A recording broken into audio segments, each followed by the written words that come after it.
Okay, this is the water heater video, and this water heater is a 40-gallon water heater, and it looks, and I'm going to check it, but it looks like it was installed about a year ago.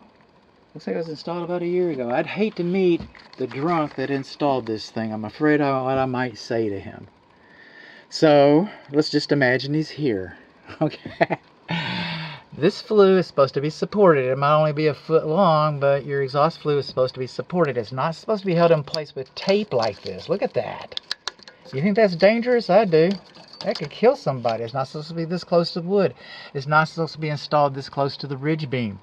Okay, let's talk about the piping. All this piping. See this PEX piping coming through the attic? That's okay, as long as it's insulated. Is any of this insulated? No, none of it's insulated. None of your PEX is insulated in this attic. It could freeze.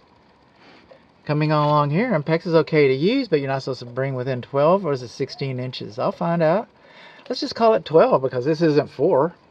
Okay, so it's not supposed to be within. You're supposed to have this stubbed out with copper pipe before you attach the PEX to it, and the copper pipe and the PEX is supposed to be insulated, like the temperature pressure relief valve is supposed to be insulated.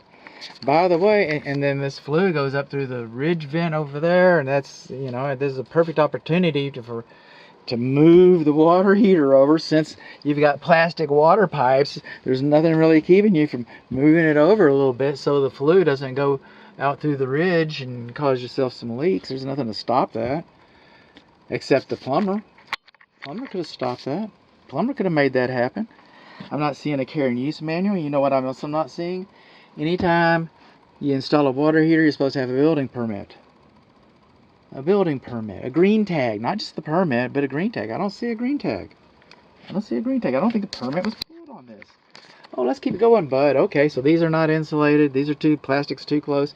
The temperature pressure relief valve is supposed to be insulated.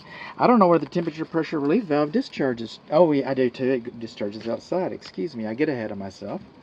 Coming down here, the care and use manual is electronic ignition. Now here's, you know, I don't know if we've got a piece of resistance or what it, you know, how do we do this? But the gas, you're supposed to have free working space in front of the water heater, and so we should have a curb or something built around this gas line right here. And this is your sediment trap. You see, this sediment trap is important because if we have impurities in our gas line, it falls up into the sediment trap so that it doesn't go into your burner compartment.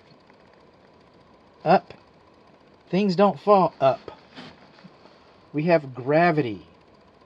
Okay? See this sediment trap for the furnace? That goes down so that the impurities fall down into the sediment trap.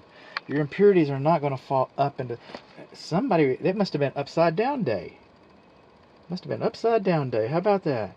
Is that amazing or what? But anyway, so what did we learn? We learned that our gas piping is exposed. We learned that our sediment trap was installed upside down. We learned that we do not have a building permit. We learned that we do not have a care and use manual. We learned that our temperature pressure relief valve was not insulated. We learned that our water supply lines were not insulated. We learned that PVC PEX is coming too close to the water tank. We learned that the PVC PEX inside the attic space was not insulated. We learned that our flue is improperly held in place. I wouldn't even call it held in place. It's just, there was an attempt to hold it in place with tape. And you think that's safe? I don't. We learned that our flue is not supported. We learned that our flue is too close to combustible materials. We learned that our flue exits the roof too close to the ridge. We learned all those things. That's a lot of stuff for one water heater. That's pretty impressive.